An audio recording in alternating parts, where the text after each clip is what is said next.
This is my informative speech on the pros and cons of animal testing. My audience members are Thomas, Logan, Caden, Carson, and Fu. Alright, think about something. Think about just how many animals we are maybe using or maybe even sacrificing due to animal testing. Now there are a few things that I want you to think about specifically. Think about these four pros and cons that I will be mentioning.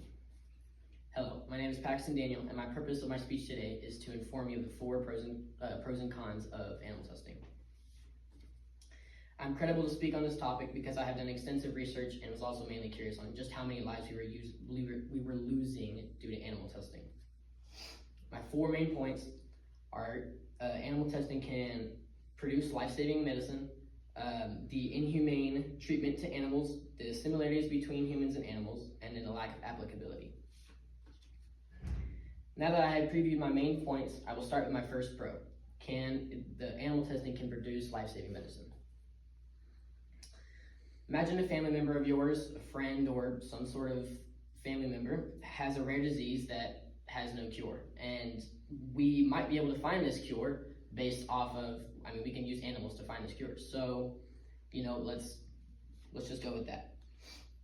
The NMLS has also stated that nearly every medical breakthrough has had some sort of involvement of animals in it.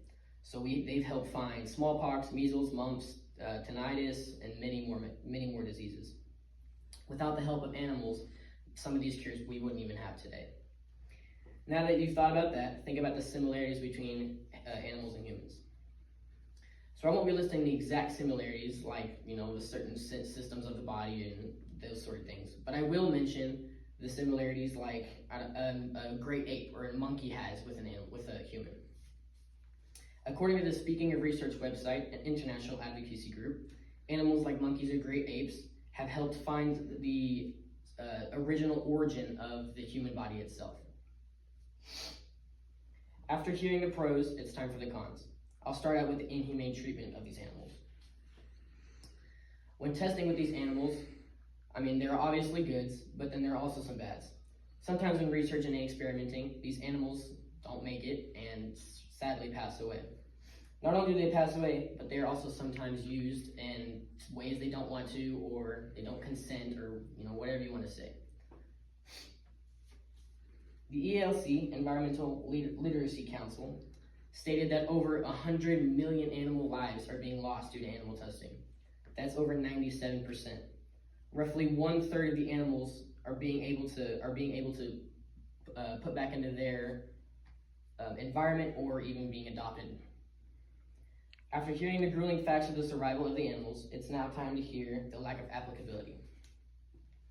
So after all these experiments and deaths, you start to wonder how many resources we're using. You got these doctors that are spending hours or maybe even days or years or months trying to find cures for diseases that can help humans. But they're testing on animals like dogs, cats, rabbits, rats, house-held animals. Those animals sadly don't have any correlation to the human body. So, you're spending all this money and resource and time just to be spending it on, really not getting anything out of it. In an experiment conducted by David Webers and his colleagues, his team aimed to see if they could find a cure or a drug of some sort of medicine to help with the ischemic stroke. They tested on cats and dogs, and they eventually found a cure, but the dogs and cats don't have correlation to the human body. So they found a cure for the animal, but the same cure didn't apply for the human.